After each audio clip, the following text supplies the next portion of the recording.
Some time ago, I was in Vietnam and I met an important young businessman who was there with his son, who was 10 years old. He was a very wealthy businessman, and he arrived driving an old motorbike, and we were sitting in a cafe, and I asked him why he was not driving his BMW, and I knew he had one.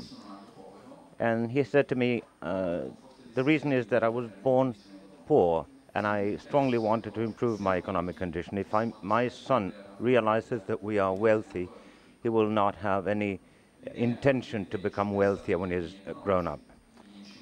I found that funny, and I rolled it over in my mind in terms of economic incentives.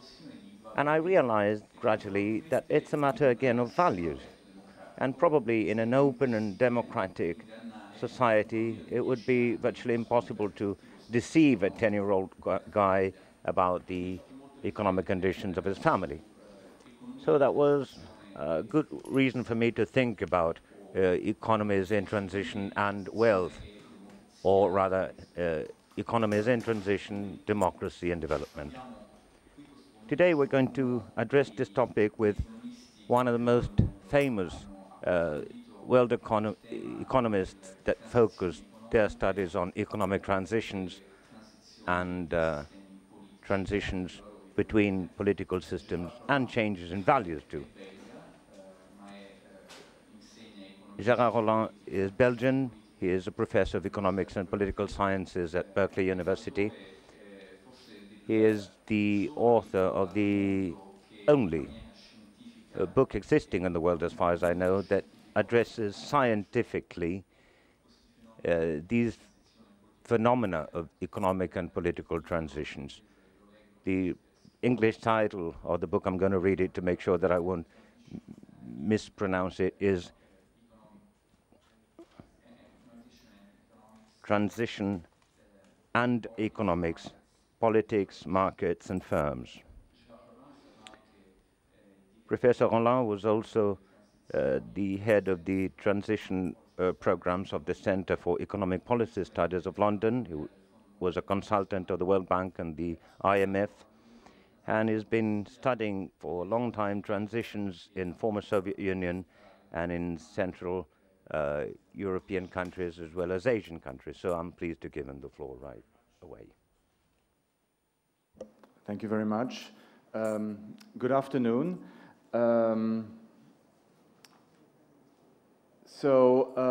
Let me introduce a little bit. I have been studying in the last 25 years both the socialist economy and also the transition to the market economy. I want to start a little bit by giving you some background about the socialist economy, because after all, this is the starting point for the evolutions that we have seen since the fall of the Berlin Wall, but also with the very important reforms that have been taking place in China, but also in Vietnam, for example. From the point of view of the topic of this festival, it's important to note that socialist economies had both no market and no democracy. So that's really the starting point. Some countries like Central Europe, and by Central Europe, these are really the countries that have become now new member states of the European Union. These countries had both a transition towards market and democracy. China, on the other hand, has had a vibrant market economy, but no democracy, and there are actually very few signs that democracy will be introduced in the medium run, at least the way we can see things.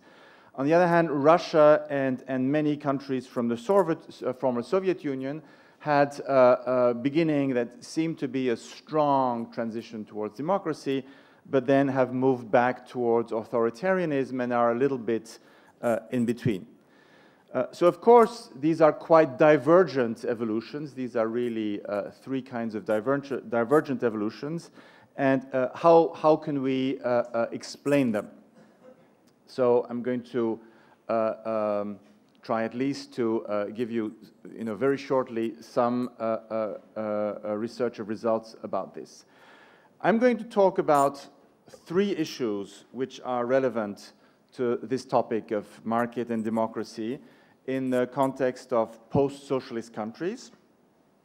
First topic will be about central planning and authoritarianism, which, again, I think it's always very important to look at starting points.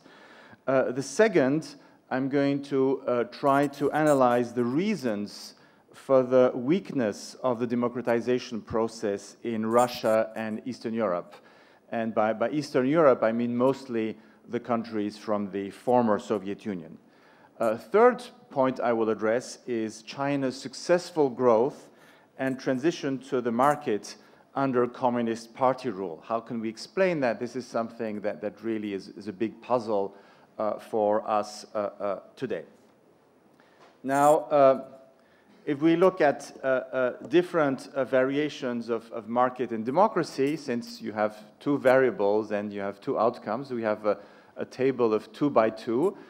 We have democratic market economies. That's what we have in most advanced economies. We have, if you go down, you have doesn't function.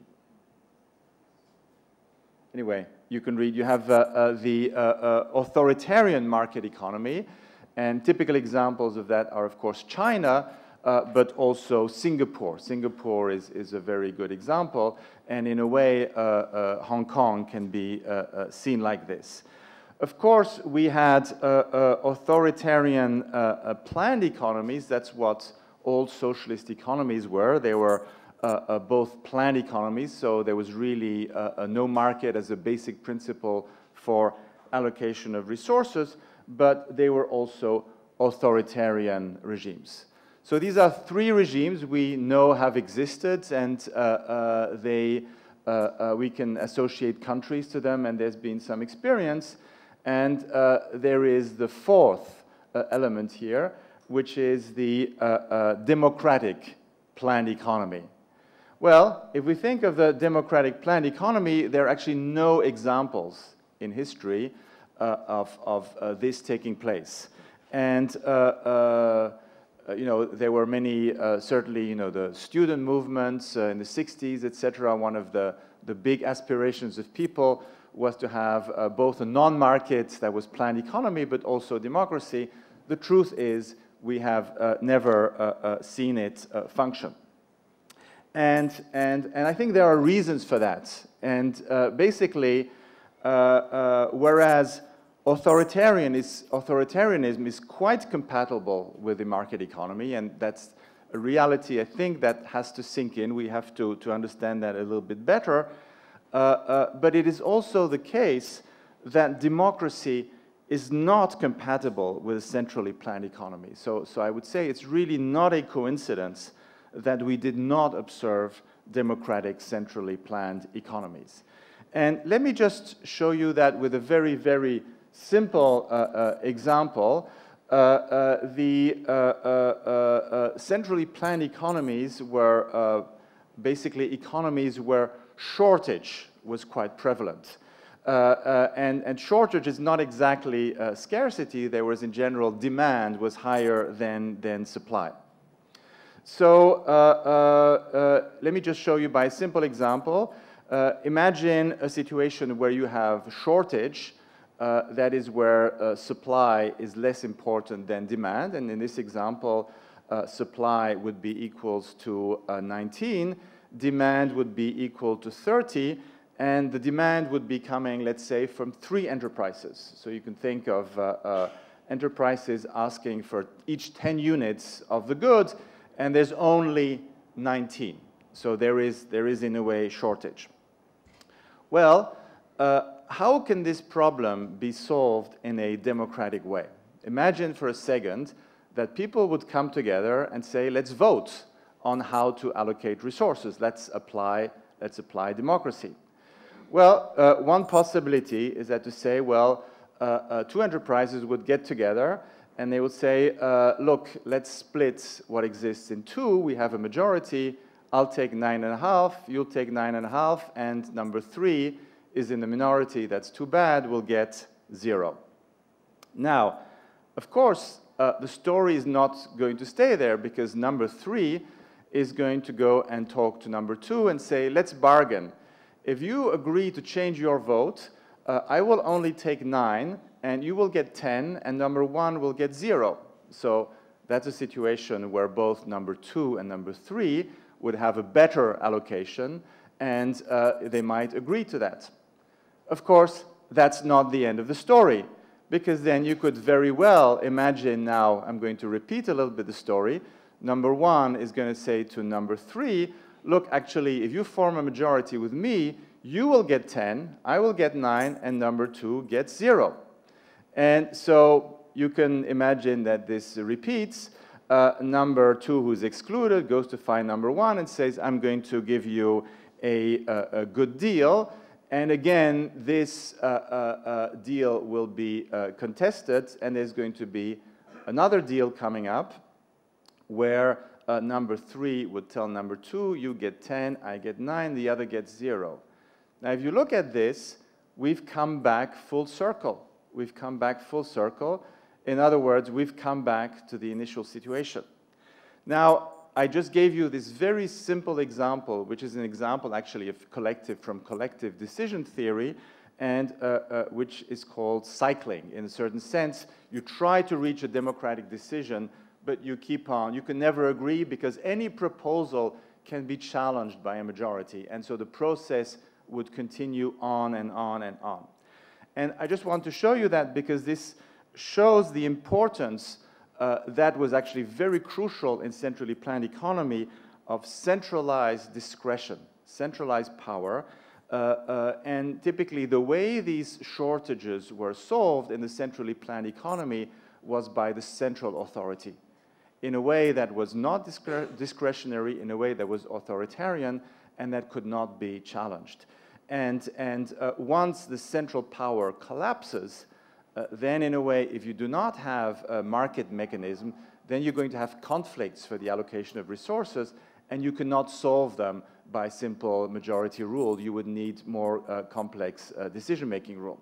So fundamentally, I think what we've learned is that democracy and central planning are not compatible, because it's necessary in a central planning system to impose numerous day-to-day decisions in terms of resource allocation. We need trains to transport some goods urgently from this area to that area. Their day-to-day problems had to be solved by the central planners.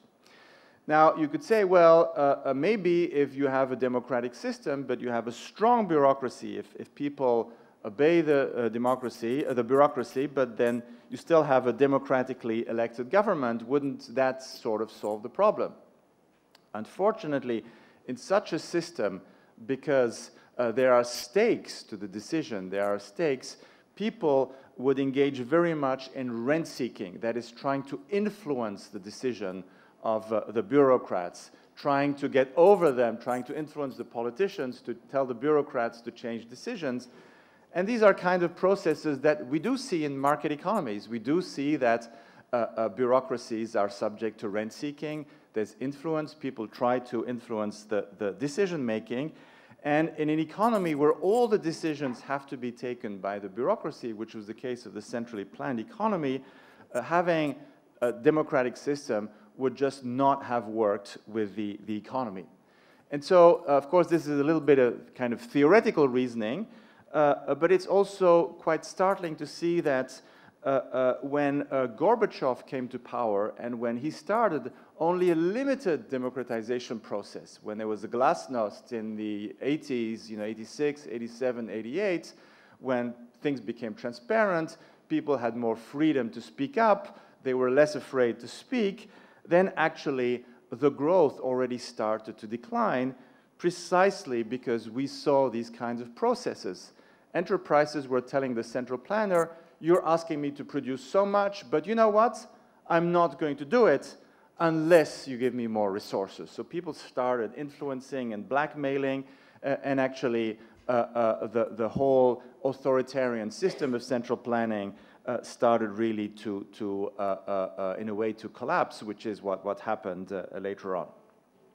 So in a nutshell, the socialist experiment has showed the inferiority of the central planning system with respect to the market economy. That's a lesson that we've done at the end of that we've made at the end of the 20th century, but also a deeper lesson which is somehow less obvious, but which I think is really very important, is the incompatibility of democracy and central planning. So again, while we might have a market economy with no democracy, we cannot have a democracy without the market. I think this is a strong lesson from the socialist experiment. So that's basically all I had to say about socialism. Now I'm really going to start talking about the second question I wanted to ask, that is, how can we explain the divergence we've seen in terms of stabilization of democracy in some transition countries like Czech Republic, Poland, Hungary, where you've had a stabilization, and Russia, on the other hand, or Belarus and other countries where there has been a tendency towards more authoritarianism. And I'm going to start talking by something which is partly related to the talk of Eric Bergloff yesterday, and which I think is very interesting, is the inertia of values and beliefs. Now, there's always a big question in the social sciences: what is the relationship between culture on one hand, understood as the values and beliefs, and the economy? On one hand, you have the traditional Marxist point of view, which has permeated pretty much social sciences and which economists, without knowing, very often are taking over. It's the fact that the economic environment influences the values and the beliefs. And then you have the other view, which is associated to Max Weber, which is more that values and beliefs have an effect on people's decisions, people's economic behavior. And here, this is sort of what I want to tell you, that in the case of post-socialist countries in Central and Eastern Europe, despite massive institutional changes, the change in the legal system, change in the financial system, really the institutions of central planning were completely replaced with institutions of the market economy, and also, of course, political institutions have changed in a lot of different ways. Nevertheless, there has been much inertia in values and beliefs, and I think this shows that, in general, culture, seen as the whole set of values and beliefs, changes only very, very slowly. So the question is, does this inertia explain the weakness of democracy in the new market economies? And let me just give you some examples where these values and beliefs are indeed very different. For example, labor market discrimination against immigrants and women. In the transition countries, there's much more support for these kinds of discriminatory policies. If you look in the EU, similar questions in the EU, much less. We would like it to be, not important at all. But the thing I want to say here, that views in favor of labor market discrimination are quite strong in those countries. Second point, government ownership of firms. There has been massive privatization in Central and Eastern Europe, but people who were asked during the transition and even last year by the BRD, it was surprising to see that there is strong support for the government owning firms, government ownership of firms. And this support is actually stronger than what we see in either in the European Union or even in the US.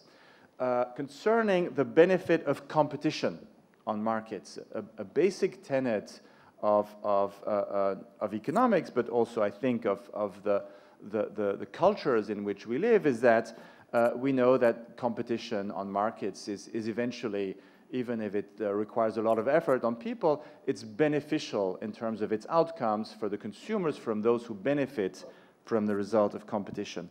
there's very strong suspicion of competition in Central and Eastern Europe, and there's very big skepticism on the benefits of competition.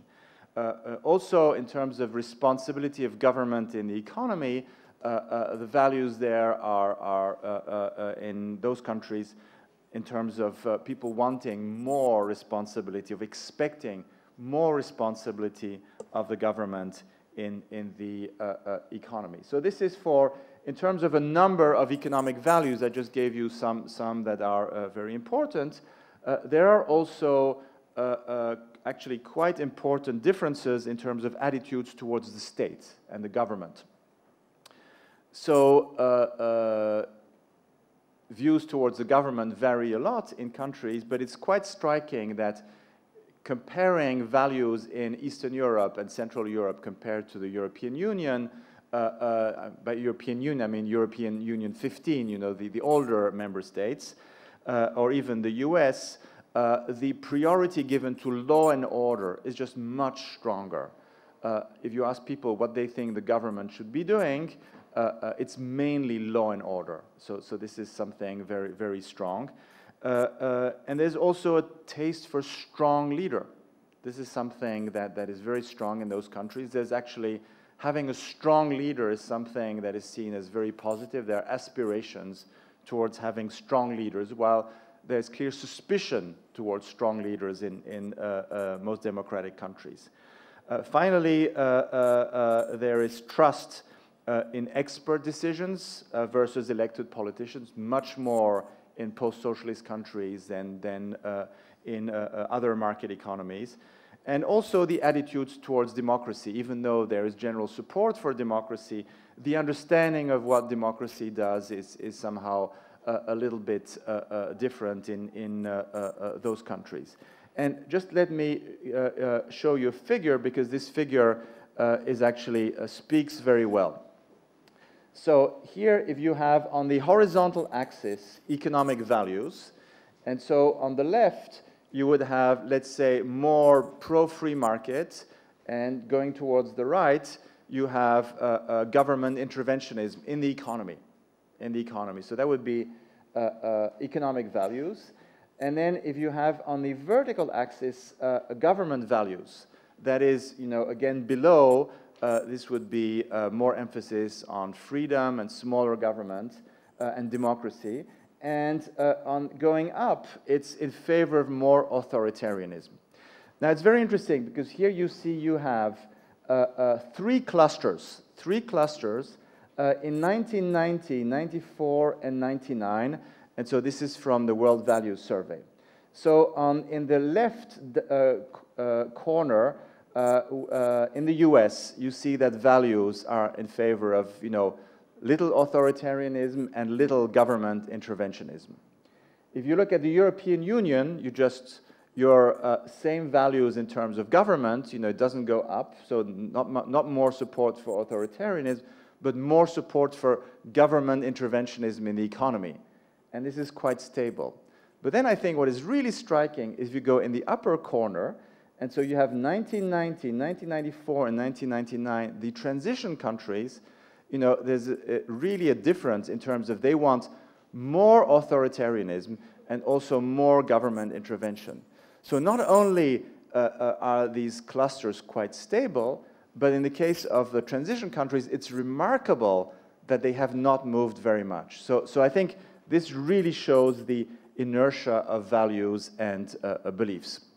So not only do we have inertia of values and beliefs, but there has been no convergence during the first decade. On the contrary, we have seen some divergence.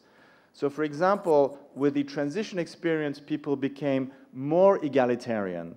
There has been more skepticism on the source of wealth creation. That is wealth created by value, by creation of value, or by simply taking away from others by rent seeking.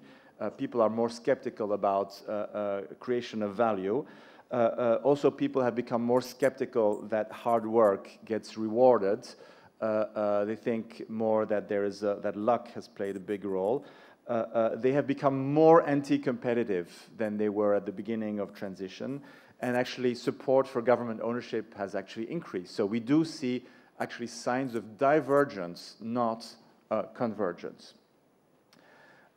These different evolutions are probably related to the negative experience of transition, because there have been very negative economic experiences for many people. But they are not in general linked to individual experiences. This is quite interesting. It's not the case that somebody who won from the transition is always more pro-market and somebody who lost is always less.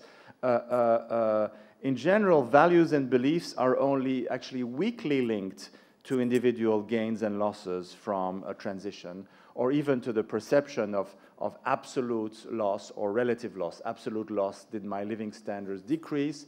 Or relative loss, did my living standards decrease relative to all the others? So what we see here, I think, is a picture where we have inertia of values and beliefs, not of values adjusting to the changed economic environment.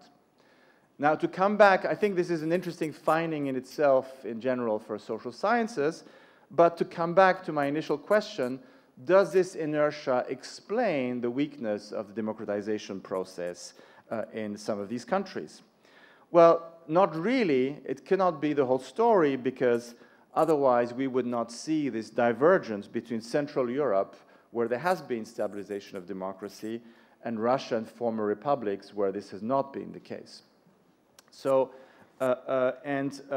just to give some examples here, the support for democracy is lower in Russia than in many other countries. This was also emphasized yesterday by Eric Bergloff, but it's not necessarily lower in many former Soviet Union countries. So, for example, Uzbekistan, Kyrgyzstan, Georgia, and Ukraine have strong support for democracy, stronger actually than Romania or Bulgaria. And in many of those countries, the support for democracy is actually higher than the support for authoritarianism, and is probably higher than the real authoritarianism that we see. Similarly, the support for the market economy is in general somewhat higher in the new member states. That's true, but it's very variable in former Soviet Union countries. It's low in Russia. 27% only are supportive of the market economy. It's low in Armenia. It's low in Bosnia, in Kazakhstan. But it's very high in Mongolia, Albania, and Tajikistan. So there's quite variability in terms of this. So we cannot say that the values in Central Europe are all very strongly pro-market, pro-democracy, and that they are not in the other countries. There's just a lot of variation, and we cannot make a real difference between those groups of countries. However, the real institutions have changed quite a lot. If you look here at the Freedom House index, it's quite clear that Central Europe very quickly in the beginning of transition has had convergence toward democracy very fast. Same thing for the Baltic countries, by the way. So Baltic countries are in blue. Former Soviet Union had some democratization process in the beginning, but very quickly, already in the 90s, actually, the Freedom House indices have gone down. With Putin, of course, things have got worse, but it didn't start with Putin. Already under Yeltsin, these indices were deteriorating in the former Soviet Union. So it includes Russia. It's mostly Russia because it's the biggest country, but also other countries. So there has been an institutional divergence. If you look at former Yugoslavia, of course, you know, there was the war, and the democratization started much later. Therefore, I think the EU accession has played a role of institutional anchor for many countries. So despite the fact that the values and beliefs have stayed quite inert, the fact that the possibility was given to the member states to become members of the European Union, to adopt the economic, political, legal institutions of the European Union, has played the role of an anchor.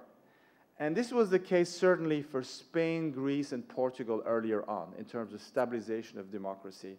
The European Union has really played a very important role for actually many countries. And in a way, the prospect of becoming member of the European Union was a very, very strong incentive. Most of those countries had lived as satellite countries of the Soviet Union, so the possibility of being member of this European Union club was very, very important. If you remember the incentive, certainly in Italy before entry in the European Monetary Union, it was very important to achieve the criteria to be able to be a member of the European Monetary Union and to have the euro. So in Italy and also in my country, Belgium, this was very strong. Well, the efforts to be democracies and to satisfy the criteria for entry in the European Union were actually very, very strong. Of course, once you're inside, the incentives have disappeared. Once Italy was inside the European Union, incentives for fiscal discipline became much less strong. Once the countries like Poland, Hungary became members of the European Union, they said, aha, we made it. And so these incentives have somehow disappeared, and therefore there will be, for still quite many years, a tension between the institutional progress that is made and the relatively authoritarian and interventionist values that exist. So we've seen in recent years in Poland, in Hungary, but also in some other countries, the advent of populist movements, nationalism, which is rather nasty in some countries. And this should not come as a surprise. This should not come as a surprise. I think it's the result of this tension between the institutional progress and the values. So the European Union will still have to play a very important role in terms of stabilizing the institutions in the new member states. And maybe admitting some more Balkan countries, for example, could be a problem in the medium run because there will be a digestion process necessary. So second thing, I think the European Union played a very important role in terms of anchoring democracy in Central Europe. But that's not everything. I think there are some differences in civil society development. And so to see this, let me just contrast here two countries. During the socialist period, contrast Poland and Russia, for example. Poland had the Solidarność, they had the Solidarity trade union, they were very active, they organized many strikes, they were really impossible to repress. But even the Catholic Church in Poland played a very important role. So both Solidarity, the Catholic Church, and other movements were kind of indicators of an active civil society, that people, despite the communist regime, were organizing, were doing things together that were independent from the regime. In Russia, it was not at all like that. Russia had a communist regime for much longer. Dissidents were much weaker. They were very courageous dissidents like Andrei Sakharov and others, but the Communist Party dominated most aspects of social life. So outside the communist parties and its satellite organizations, there was very little in the former Soviet Union. And so let me just show you some research, results of research that I've done on this period, where we've actually documented, we've collected data on these dissident events.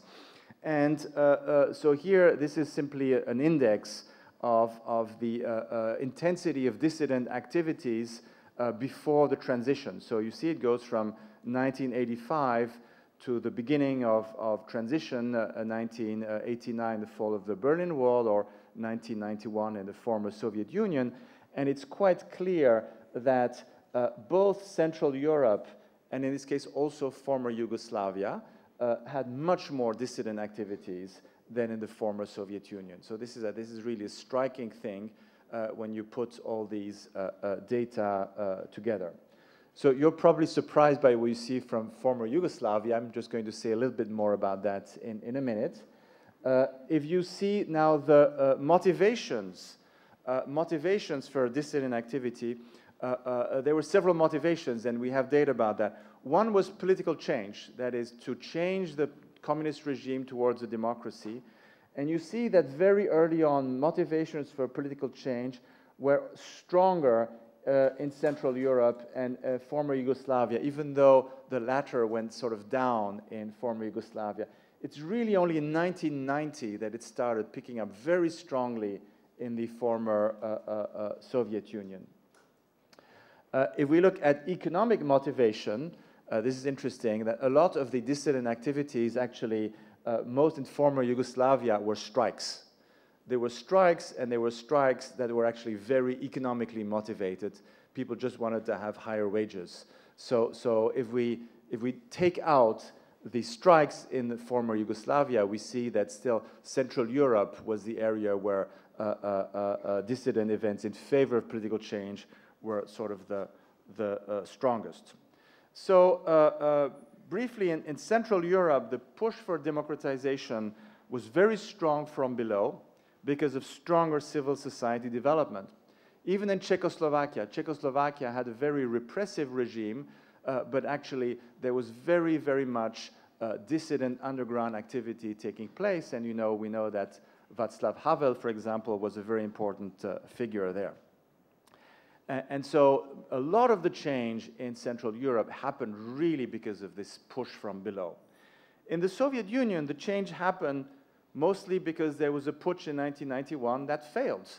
The putsch failed, and then all of a sudden the Communist Party was outlawed, but this was a surprise. It was a big surprise for people, but civil society, in a way, had not developed enough, in a way, had not matured enough to be really prepared for those events. And because they were less prepared, that had an influence on the choice of institutions. So most former Soviet Union countries had strong presidential regimes. Why? Because people who were part of the elite managed to get political change that was democratic, yes, but with strong concentration of powers in the hands of presidents and presidential systems. Whereas in Central Europe and the Baltics, where civil society was much stronger, there was much more push for having less concentration of power in the hands of the executive and parliamentary regimes where you would have less concentration of powers. So, finally, how to explain the differences in Central and Eastern Europe? I think that inertia in beliefs and values played a role. The European accession played a role as an institutional anchor, and also there was less vibrant civil society before the transition in the former Soviet Union. However, and now I'm coming to my third topic, which is China. If you compare economic evolution in Central Europe with former Soviet Union, you see Central Europe is the orange curve there. They did economically much better than the former Soviet Union, certainly during the beginning of transition. So in a way, if you look at Central and Eastern Europe, you can say that countries that became democratic also had better market development and had better growth than other countries. And in general, there is an argument that limited powers of the executive, more accountability of government, the organization of countervailing interests will reduce the likelihood and also the strength of any arbitrary intervention against entrepreneurs, against investors.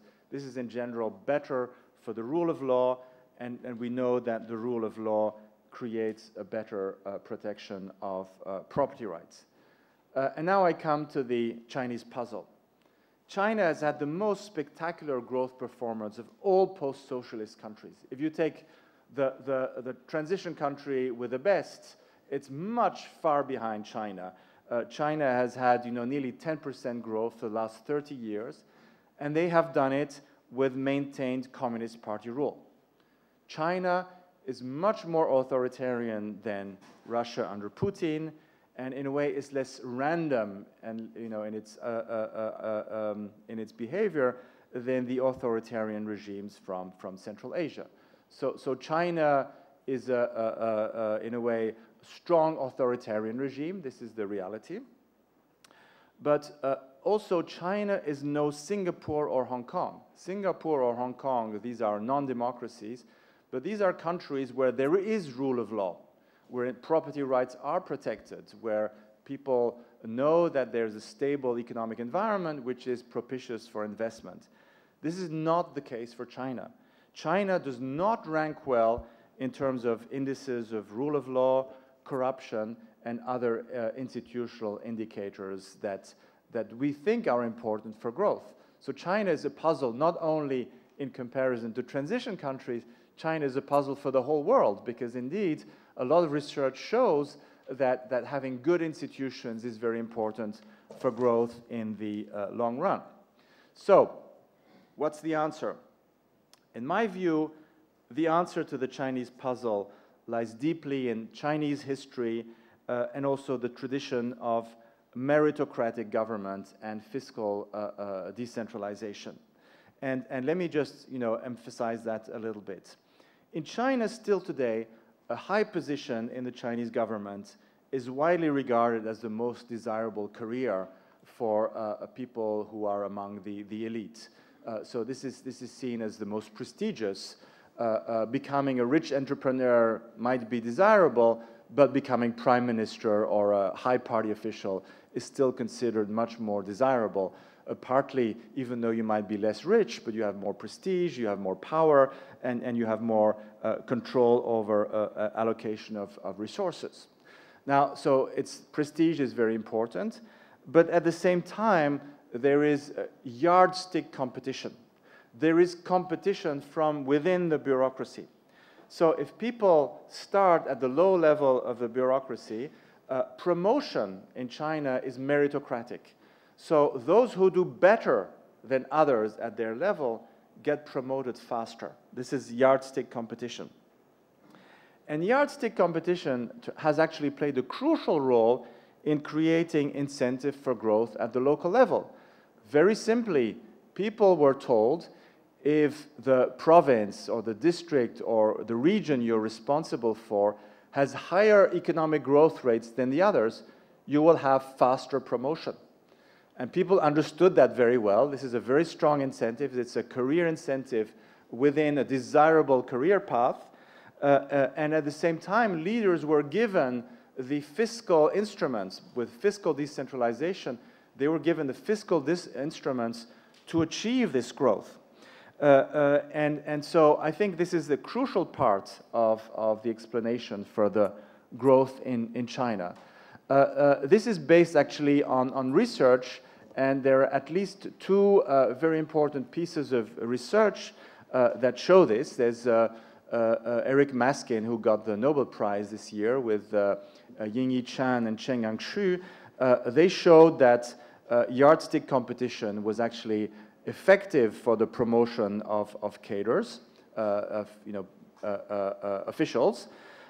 They also found a positive correlation between economic performance from the years 1976 to 87 and political advancement within the hierarchy. So if the region you were responsible for had higher growth than others, you would get faster promotion. In a more recent work by Hongbin Li and Lian Zhou, they looked at the career paths of individuals within the Chinese bureaucracy. And they also found that controlling for factors like age, education, how long you had your job, that is the tenure, how much previous experience you had, if you worked in Beijing before. So controlling for a lot of factors. They found that both average growth of the region you were responsible, but also annual growth, that is the last annual growth, played a very important role in terms of promotion. So in a way, in China, people were told, if your region gets higher growth, you will get faster promotion, and this played as a very strong incentive.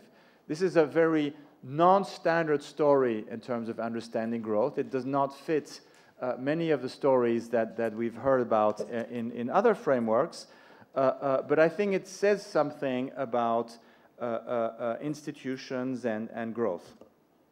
Basically, growth and reform happen not simply by shrinking of the government, This is actually a system where the bureaucracy and this meritocratic administration are geared, are directed towards growth objectives and market promotion. There was a Chinese leader who was a conservative opponent of Deng Xiaoping. He was called Chen Yun, and he said we can have a little bit of reform. That is, the Chinese people can be like a bird in a cage, and you can make the cage a little bit larger.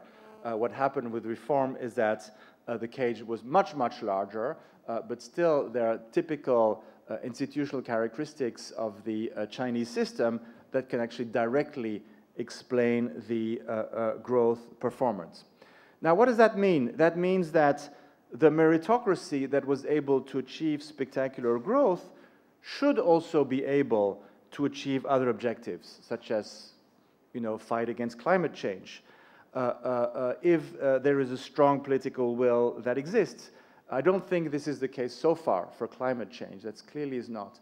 We've seen also very recently now with the drama of the earthquake in Sichuan, the Chinese administration has responded certainly very efficiently. And I was yesterday in a panel with Raghu Rajan, where he was contrasting the response of the Chinese government in Sichuan to the response of the American government in the case of Katrina. And then I compared that later on to the case of the Myanmar flooding, where really, it's just a catastrophe what's been happening. And so we see here in this example that indeed the Chinese administration is relatively efficient. This is not something that's typical to China. Competition organized by the government has also played a role in Japan and South Korea. So in Japan and South Korea, government organized competition between firms, and the winner would have basically advantages in terms of export growth, etc. So to summarize, I think the socialist experience has showed the incompatibility of central planning and democracy. Differences in democratic trajectories in Central and Eastern Europe can be explained by a combination of cultural differences, accession to the European Union, and differences in civil society development. And more democracy has been associated to better economic performance in Central and Eastern Europe. Finally, Chinese growth is unique among post-socialist countries. This can be understood by meritocracy and the political, in a way, nationalistic, one can say, objective of growth have acted as substitutes for the rule of law. But it has worked very well so far. Thank you very much.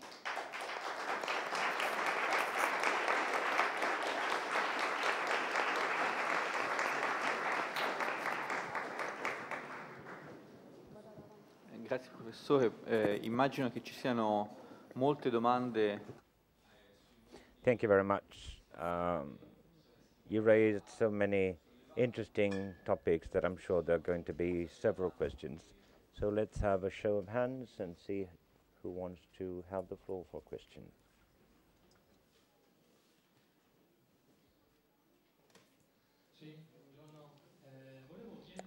Good afternoon. My question is there really an intention to export democracy, and then as a result of that there is a development of the market, or is there an intention to develop the market to trigger off a development of democracy? To put it another way, somehow the market system is favorable for somebody. Who takes advantage from this development of the market or of a democracy? In Europe, the Marshall Plan disseminated democracy based on the American model, but at the same time, it was also a major economic opportunity for the United States as well. So I wonder if there is some new ultimate aim behind this new process. In other words, we talk a lot about Eastern countries. Now, are they the objective of a kind of new Marshall Plan?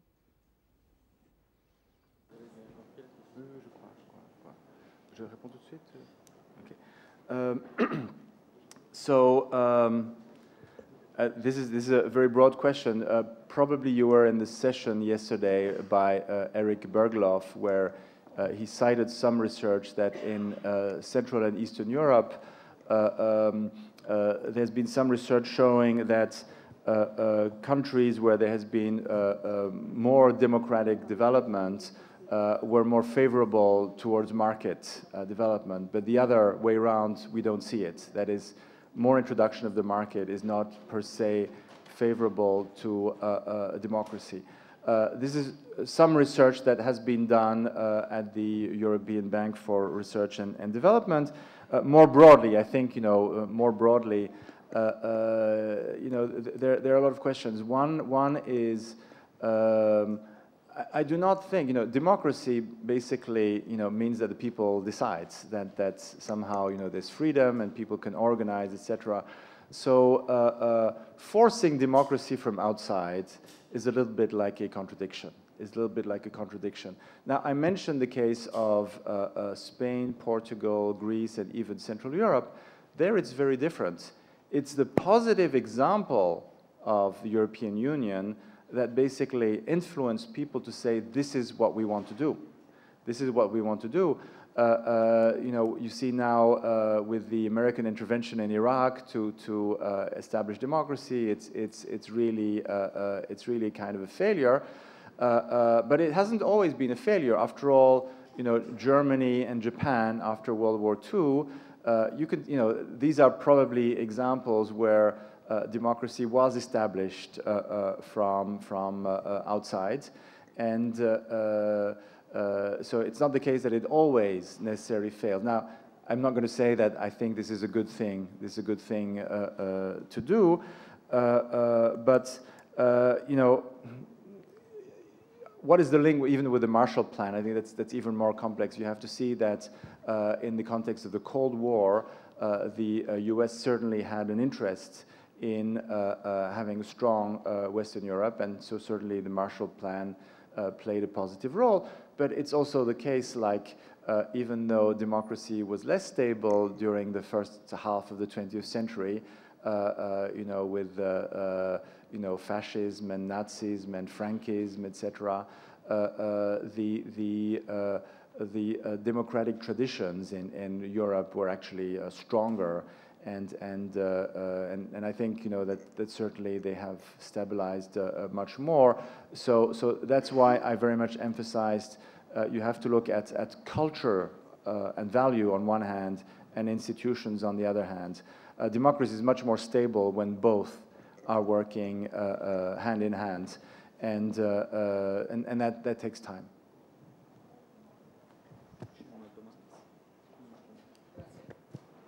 Intanto la ringraziamo per la splendida relazione.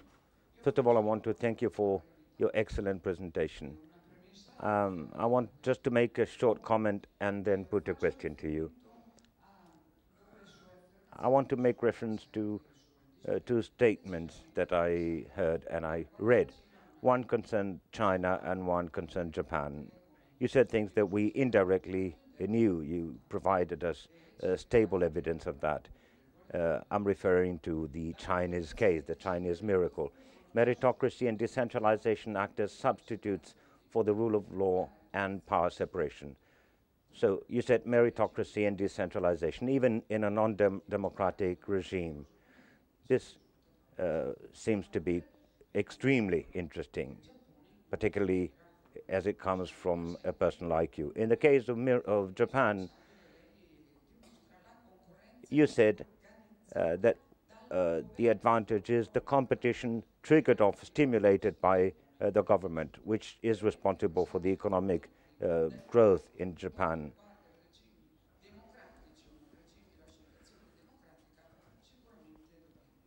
So these are lessons that we should learn.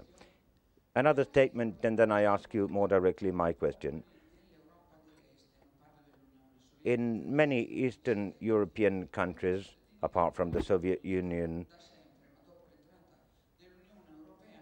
many of the people that come to Italy from those countries tend to say, well, the previous regime was much better. We were not free, but at least we had a job and we could survive. This is a statement that I heard many of them making.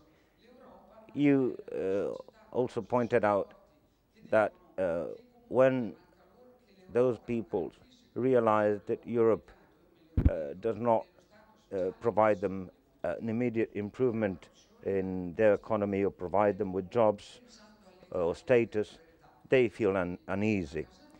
That's why I'm asking you a question that concerns Italy more specifically.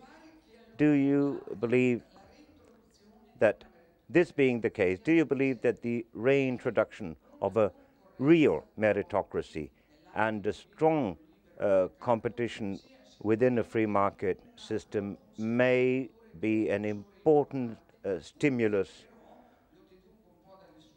for democracy, provided, of course, this is accompanied by a strong government that can take important action on tax policy, on promotions, on incentives. So, to conclude, on the one hand, it seems that meritocracy and competition are important, provided they don't trigger off an all-out capitalism, and on the other hand, there has to be a strong rule of law that rewards those that do better and that provides help also through the fiscal leverage to increase meritocracy, to make sure that there's no savage capitalism on the one hand, or a condition of utter poverty for many people, as is now the case in Italy. Thank you.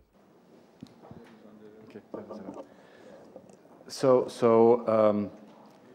You know, I'm not going to intervene in Italian politics, but since you ask a question, I think, you know, it turns out, you know, I love Italy. My wife and I, we actually we have a house in Italy where we like to go in vacation, and so we know quite many people. I don't think meritocracy is like a big tradition in this country. And if you think of,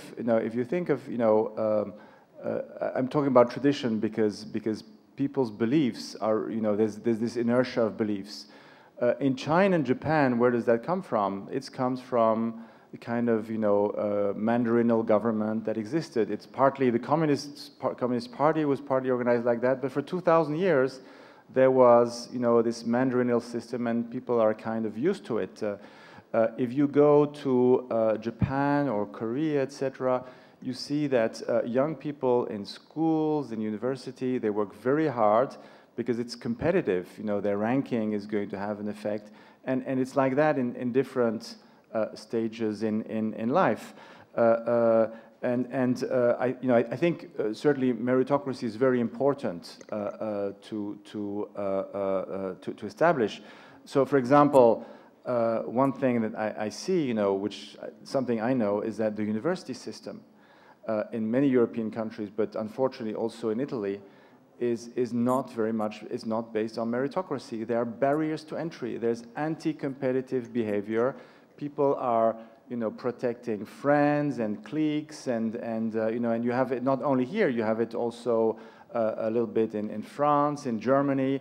And this is very important. And you know, if people are used, they think that's how the world works. You know, then that's kind of bad. So in a way, I think some cultural change needs to take place. I think some cultural change needs to take place so that people can find that other systems are better. Now, when it comes to reform, I'm more known for my research on Eastern Europe, which is more gradualism. I do not believe in Big Bang, where you change all institutions at the same time. I think that's one of the reasons why the economic situation deteriorated so badly in Eastern Europe, because they just destroyed everything without creating things. So I think probably in the case of Italy, there is a need to improve the institutions. There is a need to introduce more openness, more competition, more meritocracy. But one has to see, one cannot introduce it everywhere at the same time. There should be some campaigns. I think, for example, the higher education system needs to be improved, because the school system in this country, like in many countries, primary and secondary school system are actually very good. They're actually very good. But if you see the university system, it's just behind what you have not only in the US or even in other European countries, but behind what is happening now in some Asian countries. So there are, and this is important because this is about human capital. I think last year the theme was about human capital here, and one needs to have the best people in the best place. And there's nothing wrong to that, as long as there are rules and the rules are followed, and also there has to be social protection. It's not contradictory. Approfitto arrogantemente del fatto che ho il microfono. I will take the opportunity to ask you a question myself. I'll try to be very brief. You talked about strong suspicion against competition. And you said that people want law and order, and they like strong leaders, and they like, again, a strong state involvement in the economy in Central and Eastern Europe. You talked about inertia of values, again, in Central and Eastern Europe. I know that this happens in countries that were always members of the European Union from the very beginning. Then I wonder, is it a matter of inertia of values, or is it a problem initially of economic troubles and inequalities within the society, and gaps, economic gaps between the people, that triggers off this approach? Well, as I showed you, I think that even at the beginning of transition, these values were somehow different. And it's related to the whole history, and of course the thing that did happen with the transition experience is that because many of these experiences were not positive from the economic point of view, that somehow people have this has reinforced beliefs that are in a way anti-democratic. So I would say, for example, that the support for democracy in, probably, in the very early 90s, for example, was probably stronger in Russia than it's been in recent years. And so I think that there's been, a tendency in that direction. Quite generally, I do not think that social scientists have a good explanation for how beliefs and values changes. Again, the only thing I was just showing is that there's just a lot of inertia. There is change, but we don't understand exactly the change. Sometimes we can explain the change, sometimes we cannot. Sometimes things happen that seem like coming out of nowhere. You have periods where you have very long cultural inertia, and then you have periods where you have very strong change. So for example, the Renaissance, the Rinascimento period was a huge period of cultural change that had a huge effect, and this is over rather a few decades. Over a few decades, many things changed. At the more superficial level, there's been changes in sort of the 60s has brought changes in many values, etc. But this is not fundamental changes, but there are periods where things change more quickly, and then periods where things change less quickly, and I don't know why. We don't have the answer. Sometimes it's some things just appear, and sometimes they don't appear. There's a lot of randomness, I think, to that. If we could predict the evolution of beliefs and values, maybe we would be much more knowledgeable, but I'm not sure we can.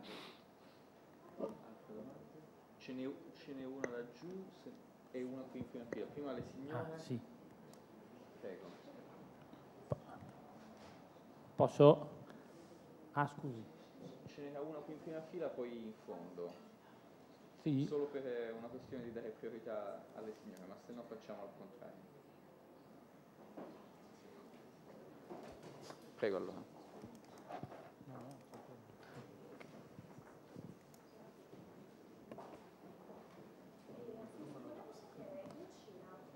funziona.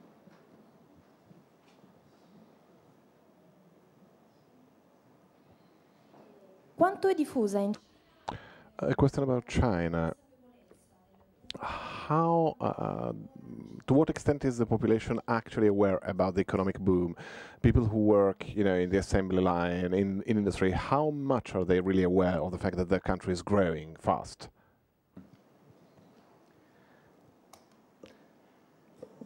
So let me just explain you something. When the reform started in 1978, after the Cultural Revolution, China was very, very poor. It's very, very poor. People everywhere, you know, were barely survival, etc. And during the first 10 years of reform, probably until 1989 something, the biggest growth was actually in the countryside. Where agricultural production doubled during that period, where productivity in agriculture became much, much larger, where a lot of people started going from farms to go to rural industry. There was what was called the township village enterprises. During that period, interestingly, there was growth with a very little inequality. That is that if you looked at the income from the richest and the poorest regions in 1978 and in 1989, there was less inequality. So that was for the first 10 years of reform. Then reform moved into manufacturing. It moved into manufacturing and as we know, mostly in the coastal regions. And there you've had very strong growth, very strong increases in living standards in general. And this has been associated with actually rather a large inequality, in the sense that many provinces that were mostly rural or that were in the inside have less benefited from that period of growth, that some people have become very wealthy, but also there's a strong middle class that has been increasing. Wages in China remain very low, and I guess that's what you were indicating. They remain very low, and the lowest wages are basically people who come from the countryside and who barely get a better income in the city than what they could get in the countryside, and this is very low, and many working conditions are really very bad, and there are a lot of bad examples. So in a way, this is a kind of unfettered capitalist development, and the unions are not strong like everywhere else. So not everything is positive, but you have to see that in 30 years of growth, most people have benefited to one degree or the others. Some people benefited much more, but the increase in living standards is very general, even though unequal.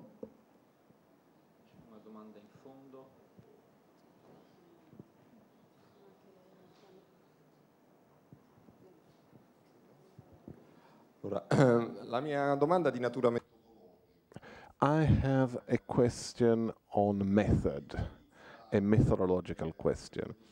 Now, you have been using these measurements on values, opinions, beliefs, and based on these measurements, you have established correlations with institutional change, economic growth in individual systems. Now, my question is, are you really sure about the measurements of beliefs, convictions, values, simply by asking people, what do you think? Because you know that there are doubts about the way in which you measure this. There are many variables. The way in which the question is measured and is asked, then the way in which the answer is measured, and then the statistical distribution of answers around a mean value. Now, you are using the system. You measure beliefs, values, opinions. So this means that you are you are beyond these perplexities. You do not ask yourself any longer the question whether this measurement is reliable or not. But could you tell us something about the real reliability of statistical measurement of values and beliefs based on a direct question to citizens? Well, first of all, I did not claim that I was measuring values in general, and and the point I was making mostly is about the inertia, and I think this is something that I wanted to say in this context because it's quite striking. If there is any region in the world where you would think that things might have changed very fast, it's actually in the post-socialist countries, and using these measures, which are from the World Values Survey, which are certainly imperfect, and they're partial, we find that there's just very little change. There's very little change. So there are different ways because these are noisy measures statistically, there are different ways of looking at it. There is actually a lot of research that has been started in recent years trying to do this better. Partly because when you ask one question in one language, the words do not necessarily have the same meaning, etc. But psychologists psychologists and cultural anthropologists are really trying to refine measures and to make them better, but they are still quite noisy. And I think if I had pretended to say here, I'm going to show you this is culture, this is value, this is this is what is causing what. I didn't do that. I was just trying to make very simple points made on very simple measures. And as with any kind of scientific work, you have to start with something partial and try your best, and and accept criticism, and then try to do it better.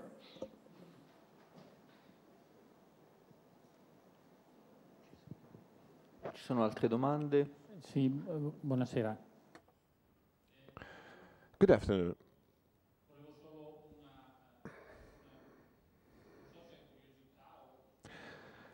I have a question which I don't think is just born out of curiosity, and it concerns Iraq. When we talk about market and democracy, sooner or later we end up talking about Iraq.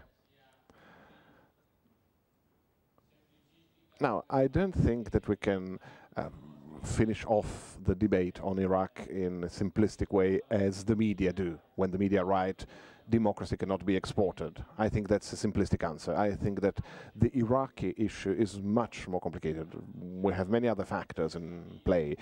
Israel, oil, Islamic fundamentalism, Iran, a close neighbor, and many, many other factors. So frankly, thinking that we may kill off the debate on Iraq just by saying you can't export democracy is trivializing this debate. Even in the light of what happened after World War II. I mean, I think it's much more complex than what happened after World War II. And I have got a second point, if I may. I may be wrong, but I keep having the very clear impression that explanations from economists, sociologists, psychologists always come afterwards. Whenever they're able to explain something, they do it after it has happened, never before.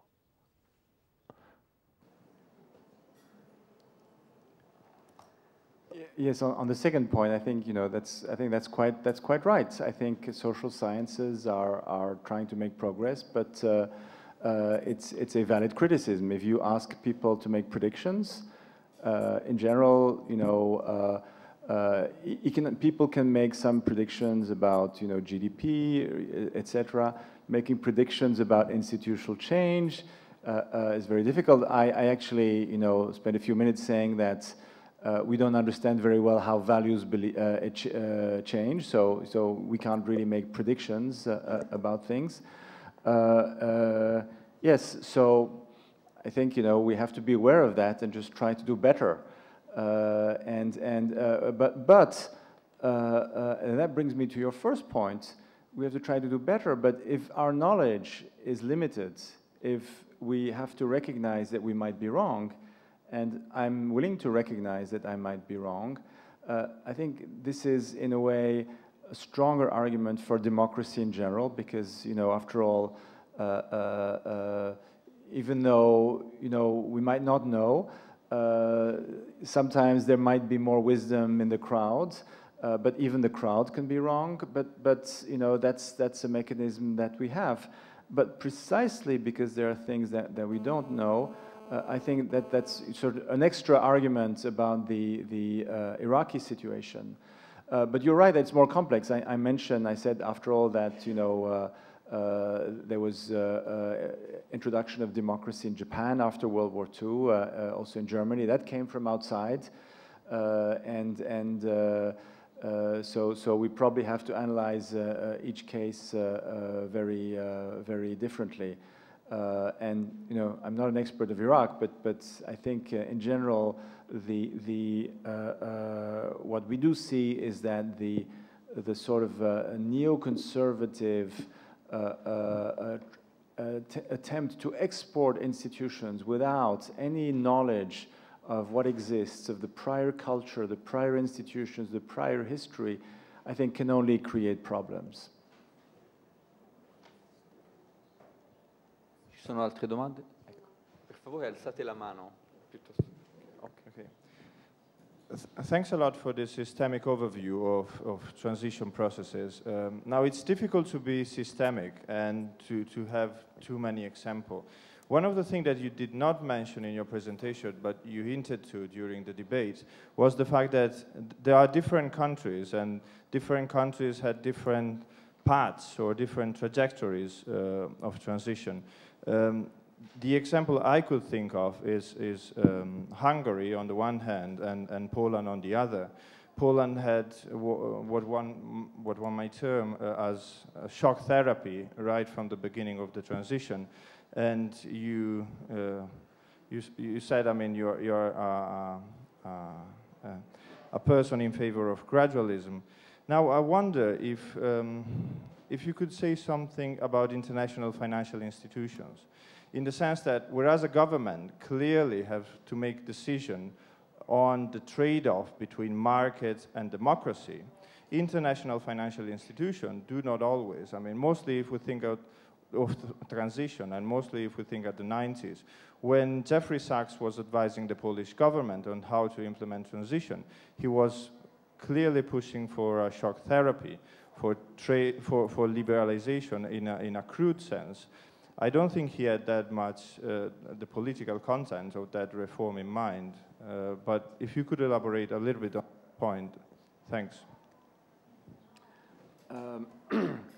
I'll try to be short. It's true that in general, Poland was more of a Big Bang approach to transition, and Hungary certainly a gradualist approach to transition, but things are a bit more complex. If you see, for example, privatization in Poland happen in a much more gradualist way than was initially thought of.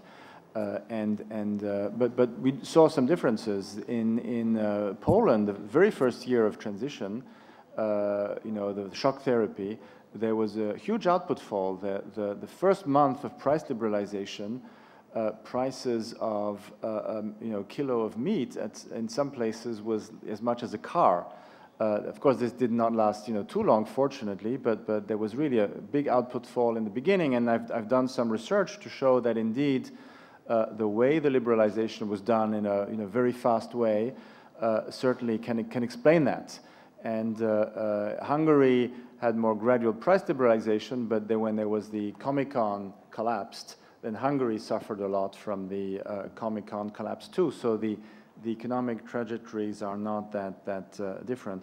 So I don't exactly understand what your question was about international financial institutions.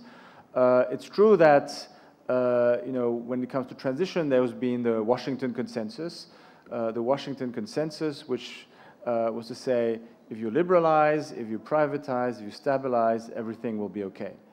And in reality, you know, we had output fall in many countries. We had stagnation and decline in the Soviet Union. So the economic reality was actually, you know, completely unpredicted by that. And it's true, people have spent the next 10 years, and people like me have spent the next 10 years understanding, you know, what went wrong. Even though I was certainly more skeptical, I was more in favor of gradualism, you know, in 1989. But you know, even in my case, I did not expect this big output fall. And people did spend a lot of time trying to understand it. Some people, just like ostriches, put their heads in the sand, and then you know, they didn't understand, and they just move on with the same beliefs. And I think people try to, you know, one reason why people are much more sensitive to the importance of institutions is really because of this transition experience. Now, again, there's a good way and a bad way to understand institutions. So people, and this is something that you see sometimes, you know, with the World Bank and the IMF, they say, aha, this institution has worked in other contexts, it should be exported everywhere else. Well, you have to be careful. You have to be careful. I think we need a much more country-specific approach. Again, I was speaking with John Lloyd of the Financial Times this morning, and you know, we're talking about how to approach development in different countries. In some countries, it might be, you know, education will change everything. In other countries, you might need to reform the electoral law. In some other countries, it might be the judicial system. In some other countries, you know, you know, any kind of analysis for development and reform has to be based on an understanding of the real problems as they are. I was quite shocked because you mentioned Jeff Sachs. The people, young people who were, you know, even younger than I was in '89, who went to help advise, you know, Soviet Union, other countries. They were PhDs, you know, even PhD students from Harvard. One criterion for choosing them was that they should not know anything about those countries, because there was a tabula rasa approach, and people said explicitly, we prefer to have people who don't know anything about those countries because they will have a fresh look.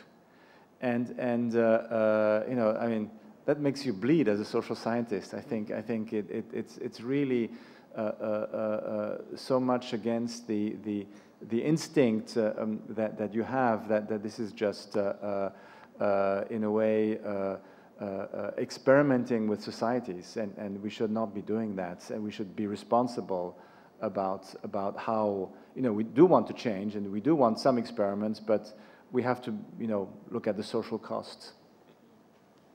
Ci sono altre domande? Alzate la mano, per favore. Any other questions? Raise your hands, please.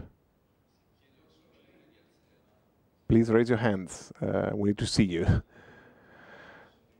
Professor, you have said half jocularly that you don't think that meritocracy has a long-standing tradition in Italy. And I believe that most Italians would agree with you on this. And most Italians would have their explanations for this. And often we talk about this among ourselves. But it would be interesting for us to know what a professional foreign observer who does know something about Italy feels about the lack of meritocracy in Italy.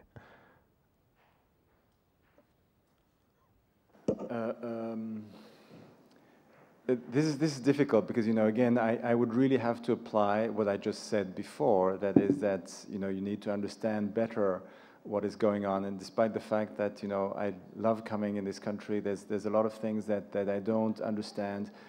What I think, so one observation I can make, and this is very partial, is that what I see is that there are strong local traditions.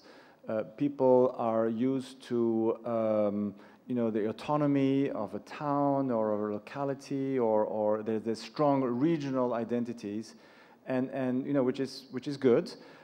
Sometimes this regional identity is kind of associated to some kind of suspicion towards people who are not from the larger group, and I don't know, you know, how to do it, but I think some kind of openness, some kind of openness would have to be introduced. But also there might be some institutional solutions. So, for example, in France, you have the ENA, École Nationale d'Administration,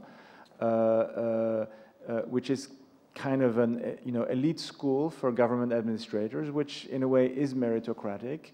And promotions in France, at least at the level of the administration, are really not political. They are. There is some understanding, and it's an understood culture.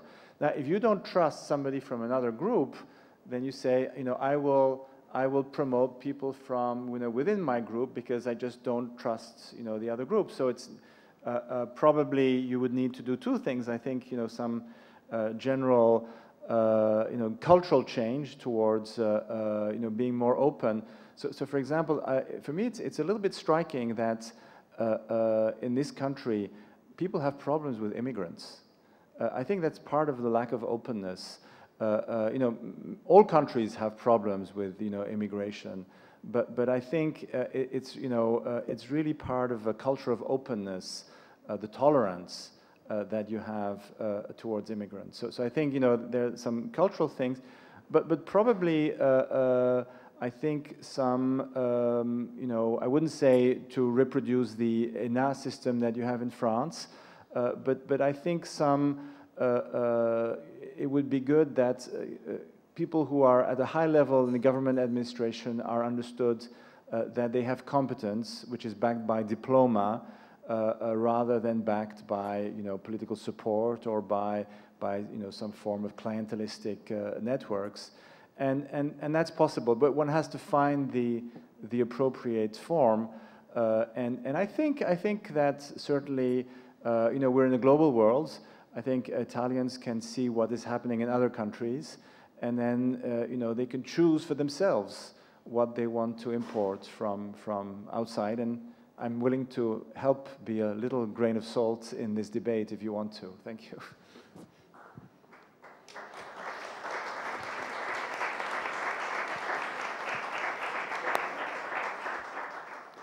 Molte grazie anche per la franchezza che è sempre. Thank you so much also for speaking very frankly, which is always useful. Let's see if there are any questions again. It seems to me there's another person that has asked for the floor. Again, I have to ask you to make short questions, not really lectures on your own. I'll be very brief. You mentioned globalization right now and the possibilities of exporting democracy. Of course, each country has its own way of addressing globalization and selecting its own type of democratic process. Do you agree with that? Oh, yeah, yes, of course. I think the globalization has different dimensions. I think there's an economic globalization, which on the whole is something good, even though there are aspects that need to be controlled. We need to have international governance in the sense the kind of governance that we have at the national level we don't have at the international level. So I think there's a strong need for some kind of international governance. But at the same time, globalization, it can be completely consistent with a maintain of national identity, national, local identity, culture, etc. But I think there has to be, and probably, people find more pride in their own history, in their own, while being in a global world. But they have to do that in a context of openness and tolerance, and I think that's very important. So, for example, among today's Europeans, simple things like the Erasmus program, where students can spend some time abroad. People learn to meet other people from different countries, and then in 20 years, the people will meet either in business meetings or in European meetings their former friends from Erasmus, and that's going to be the European network, and that's completely compatible with maintaining local identity, culture, and this should probably be reinforced, provided I think you know that one remains open at the same time. There is in other countries there is actually a willingness to learn more about the others, but there's also willingness to know more about oneself and so you see, for example, regionalism is kind of increasing. We see it in France, we see it in Belgium, everywhere, and that can be completely compatible with globalization. Molte grazie professor Roland, grazie al pubblico di aver ascoltato. Thank you very much again, and thank again the audience for spending 90 minutes together. Thank you.